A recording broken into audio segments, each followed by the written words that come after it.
Change your diet, change your life, change the planet.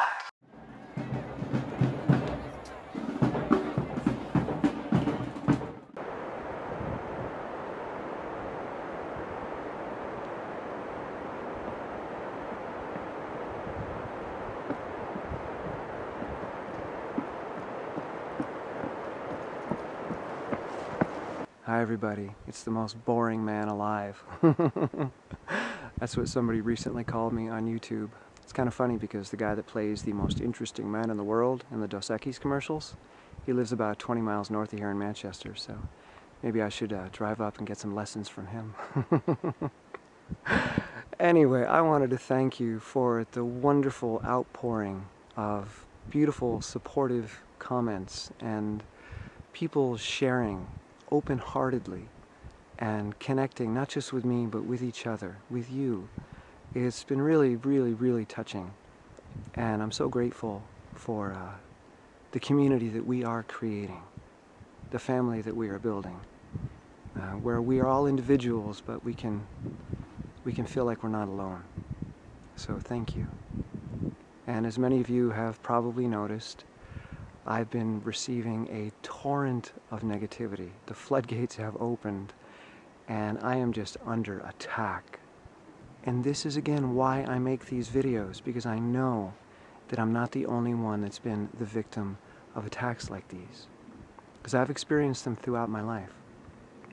And I know many of you have as well.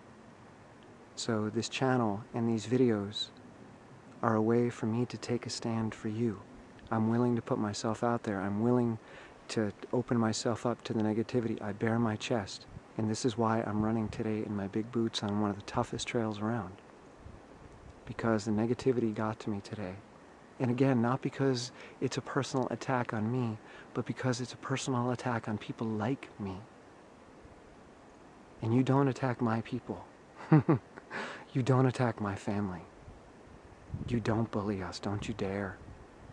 I will fight back. And I wanted to. I so desperately wanted to fight back with everything that I've got. But I stopped and I paused. There are two ways to go from Massachusetts to Canada on the western side of Vermont where I live. One is US Route 7. It's a highway. You can drive fast, it's nice smooth pavement, it avoids most of the mountains, and you can get to Canada in a few hours. The other option is the long trail, which is part of the Appalachian Trail, and that's where I am right now. And this is the road less traveled. It's steep, it's rocky, it's windy, it's muddy. You can't drive on it at all.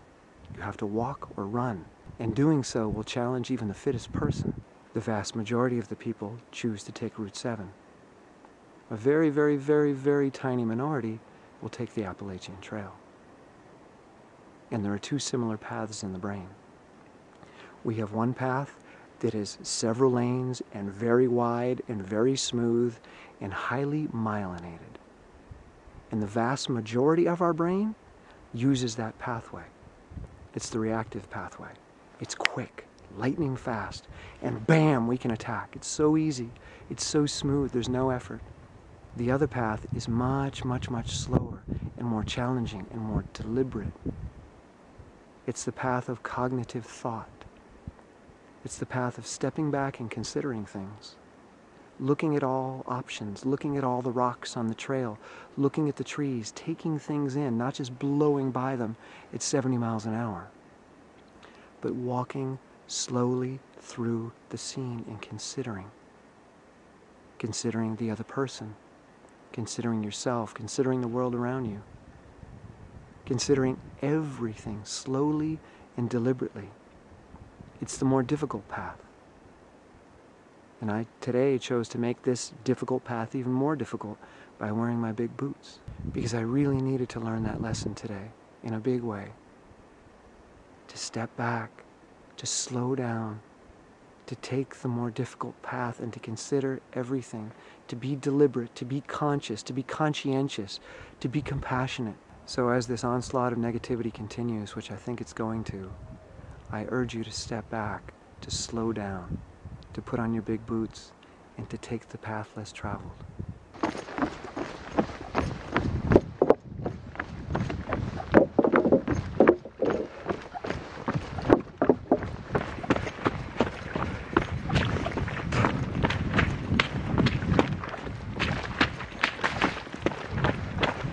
If you want to learn more about those two pathways in the brain and how to move out of the reactive pathway and into the more deliberate path, there's a great book that I recommend called Thinking, Fast and Slow.